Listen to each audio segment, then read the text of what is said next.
सभी विद्यार्थियों का एसवी चिल्ड्रन अकेडमी रावला मंडी के ऑनलाइन प्लेटफॉर्म पर स्वागत है। कक्षा 12 विषय भूगोल और अध्याय आज हम पढ़ेंगे। 16 नंबर अध्याय में पहुंच चुके हैं, जिसकी हम चर्चा करें संसाधन की चर्चा करें।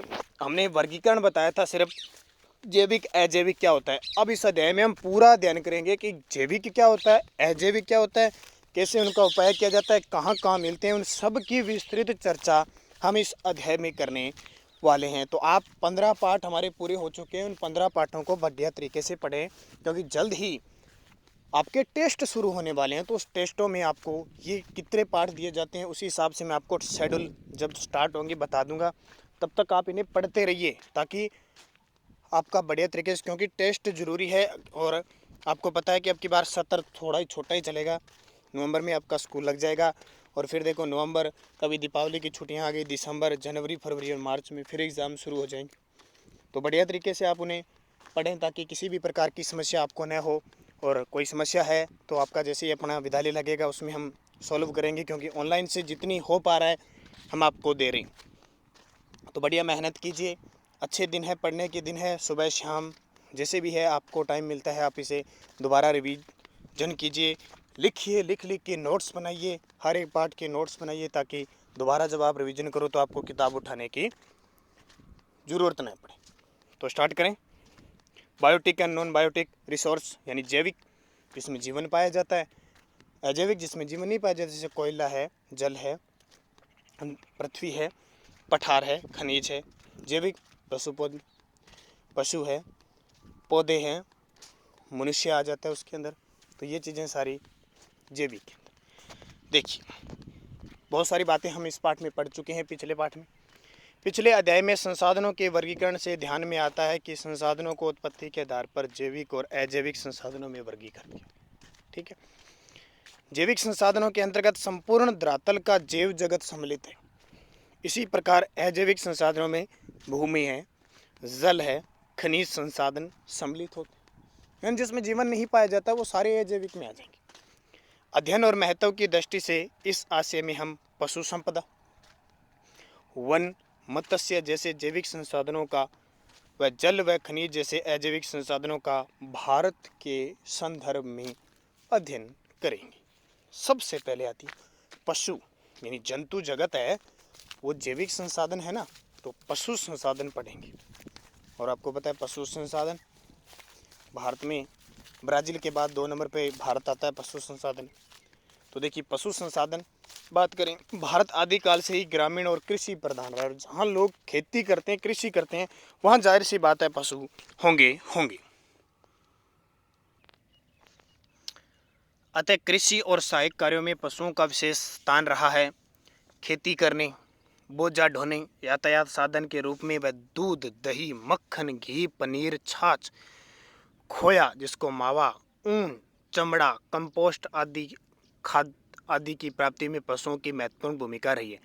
देखो, खेती करने के लिए आजकल तो ट्रैक्टर वगैरह आ गए ना, तो पहले खेती करने के लिए बैलों की आवश्यकता होती थी, बोझा ढोना के लिए, खेत से चारा वगैरह लाने के लिए यातायात साधन के रूप में होता था।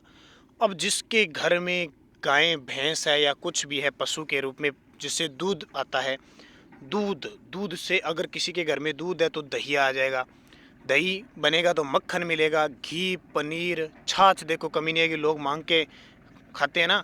फिर हम अच्छा दूध होगा, अच्छा घी होगा हमारे घर पे, तो अपने स्वतंत्र रूप से अच्छे से अच्छा मावा बना सकते हैं, जिसको खो कहते हैं, अपने खोया। फिर जिसके बकरी भेड़ें ये हैं तो इनसे खूब सारी ऊन प्राप्त होती है, चमड़ा प्राप्त होता है, और सबसे कंपोस्ट यानी खाद प्राप्त होती है, गोबर की खाद। तो पशुओं के विशेष महत्व के कारण पशुओं को पशुधन के स्थान पर पशु संसाधन कहना सर्वदा उचित है, क्योंकि ये एक मानव के द्वारा उपयोग किया जाता है। तो ये क्या हो गया, पशु संसाधन।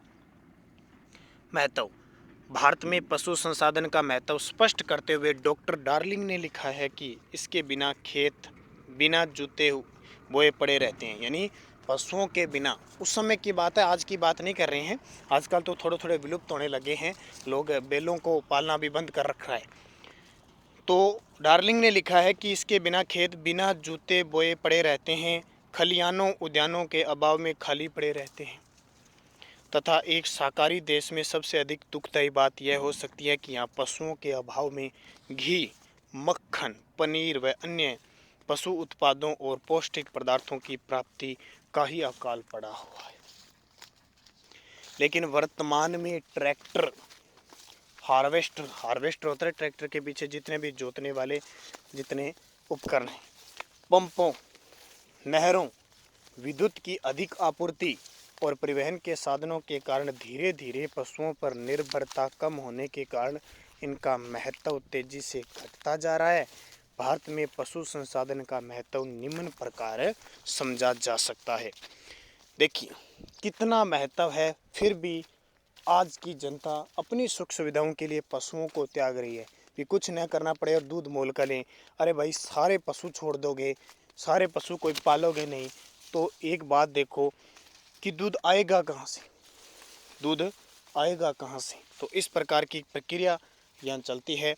तो देखो कृषि कार्यों जैसे हल व पटेला चलाने, हल चलाने, पटेला होता है स्वागे को कहते हैं, यानी जोतने के बाद भूमि को सही करने के लिए, समतल करने के लिए। रहट और चड़स क्या होता है, कुओं से पानी निकालने के द्वारा, कुओं से पानी खींचने। कृषि फसलें व चारा ढोने, गन्ना पेरने, गन्ने की मशीन देखिए क्या, पहले पशुओं से पेरा जाता था यानी रस निकाला जाता था। में बैल, ऊंट और भैंसों का उपयोग किया जाता है। ठीक है, ये तो हो गया यातायात के साधन के रूप में या किसी रूप में। पशुओं से दूध और दूध से खोया, पनीर, दही, मक्खन, घी, छाछ, दूध का पाउडर आदि पौष्टिक आहार प्राप्त होते हैं। देखो जिसके घर में पशु हैं, बड़े मज़े से दूध पिएगा, अच्छा घी खाएगा, अच्छा खोआ खाएगा, कोई मक्खन खाएगा। और जिसके घर में पशु नहीं है वो मोल लेके आता है, मालो मूल्य चुका के दुकान से, डेयरी से या किसी घर से, एक तो वो उसको आधा किलो लेके आएगा, उसको इस तरह बरतेगा, पूरे दिन काम आएगा, उसे डर रहेगा कहीं ख़राब न हो जाए। न तो वो अच्छे से खोया बना सकता है प्योर दूध से, न अच्छे से घी खा सकता है। वो कहता है क्या कहेंगे, मोल का घी लाएंगे तो थोड़ा रह गया, थोड़ा। अब अपने जिन घरों में पशु हैं आप देख लेना, इतना वहाँ पे खूब दूध वगैरह होता है, अनचाहे तरीके से हम खा सकते हैं, कोई रोक टोक नहीं होती। तो कितना महत्व है ये, एक जो बिना पशु रखता है और एक पशु रखता है, उसमें अंतर आ जाएगा। पशुओं के गोबर, मल मूत्र और हड्डियों से खाद बनाई जाती है, और खेतों में जो खाद डाली जाती है ना, कितनी ज़बरदस्त तरीके से फसलों में काम करती है। फिर देखो पशुओं से चमड़ा और खालें प्राप्त होती है, जैसे अपने गाय भैंस, ये भैंसे वगैरह को भी बेचते हैं ना विदेशी, ये व्यापारी लेने आते हैं ना, तो इससे बनता क्या, चमड़ा बनता है। भारत में 2013 में कपड़ा, कंबल, नमदा और हल्के किस्म के गलीचे बनाने के लिए 3.5 करोड़ किग्रा ऊन की प्राप्त होती है। सबसे ज़्यादा ऊन भेड़ से प्राप्त होती है। भारत में पशु यातायात के साधन के रूप में काम में लिए जाते हैं। रेगिस्तान में ऊँट, पर्वतीय क्षेत्रों में टट्टू, गधे का ही रूप होता है, ध्यान रखना, एक प्रजाति होती है। और घोड़ों का कोई पूर्ण विकल्प नहीं। ठीक है, जहाँ गधे टट्टू पर्वतों में, तो वही चढ़ पाएंगे, गाड़ी चढ़ पाएगी क्या, नहीं चढ़ पाएगी। ठीक है, जो उपयोग है इसका कोई विकल्प नहीं है। भारत में इस समय लगभग 4000 पशु वध घर है, यानी बुच्चड़ खाने हैं यहाँ पे, यानी पशुओं को काटा जाता है। गाय, भैंस, भेड़, बकरी, कितने, 4000। यानी अपने यहाँ से ले जाते नहीं है, आते हैं ना, भैंस पाड़िया ले लो, भैंस पाड़िया ले लो, वो भैंस यानी दे दो, ठीक है, वो लेते हैं। तो भैंस पाड़िया अब हिसाब लगाओ, बुच्चड़ खाने में जाती हैं, कोई जाके उनको पालते थोड़ी हैं। वर्ष 2015-16 में 30,137 करोड़ रुपए का मांस व मांस पदार्थों का निर्यात किया गया। भारत में विश्व का लगभग 20% पशु संसाधन पाया जाता है, 20%। भारत में विश्व की 12.7% तो गायें हैं, 56.7% भैंसें हैं, 14.5% बकरियाँ हैं। बकरियाँ जानते हो ना, सबसे ज़्यादा हमारे राजस्थान में बकरियाँ हैं। भेड़ें हैं 5.9% भेड़ें हैं, 2.4% ऊँट हैं, 1.5% सूअर हैं, 3.1% मुर्गियां हैं और 1.4% घोड़े, टट्टू, गधे और 42,000 याक पाले जाते हैं। याक जानते हो ना, समुद्री क्षेत्र में या बड़े बड़े बालों वाले होते हैं। पशुओं के सींगों से विभिन्न प्रकार की कलात्मक वस्तुएं और कंगे बनाए जाते हैं। देखो कंगे देखे हैं ना, बाल सेट करने के लिए। भारत में सकल कृषि उत्पादन मूल्य का 30% पशु संसाधन से प्राप्त होता है, जिसका मूल्य 4.5 खरब रुपए। अब बात आती है कि भारत में पशुपालन क्षेत्र, भारत में पशुपालन का क्षेत्र है कौन कौन सा इम्पोर्टेंट, उसकी चर्चा हम करते हैं। भारत में पशुपालन क्षेत्र, भारतवर्ष के सभी ग्रामीण क्षेत्रों में कृषि के साथ पशुपालन करना सामान्य तथ्य है, परंतु कुछ क्षेत्र ऐसे हैं जिसमें पशुपालन जनसंख्या का महत्वपूर्ण व्यवसाय है। आज भी अनेकों जातियां अपना जीवन पशुओं के चारण पालन के आधार पर चला रही है। भारत के पशुपालन के महत्वपूर्ण क्षेत्र निम्न है। हिमालय पर्वतीय प्रदेश, यहाँ उत्तराखंड, कुमायूं व गढ़वाल हिमाचल प्रदेश, कांगड़ा व कुल्लू घाटी और शिमला जम्मू और कश्मीर, हिमालय की तराई असम व पूर्वोत्तर भारत के राज्य आदि राज्य सम्मिलित है। यहाँ पहाड़ी भाग के कारण भेड़ बकरियां मुख्य पालतू पशु है, जिनमें उत्तम किस्म की श्वेत रंग की ऊन प्राप्त होती है। इन क्षेत्रों में पर्यटकों के नियंत्रण वृद्धि से दूध की मांग बढ़ने से दूध पशुपालन व्यवसाय में क्या हुई है, वृद्धि हुई है। उत्तरी पश्चिमी जलवायु क्षेत्रीय अपने वाले इलाके, यह प्रमुख पशु मेखला थार मरुस्थल और उसके चारों ओर शुष्क व अर्धशुष्क भागों में फैली है। अल्पवृष्टि के कारण कृषि के स्थान पर पशुपालन प्रमुख व्यवसाय है। पंजाब, हरियाणा, दिल्ली, पश्चिमी उत्तर प्रदेश, राजस्थान व मध्य प्रदेश, गुजरात के पश्चिम भाग सम्मिलित है। सिंचित क्षेत्रों में गेहूं उत्पादन होता है, जैसे अपने गंगानगर, हनुमानगढ़ और बीकानेर, यहाँ इंदिरा गांधी नहर के कारण खूब होती है।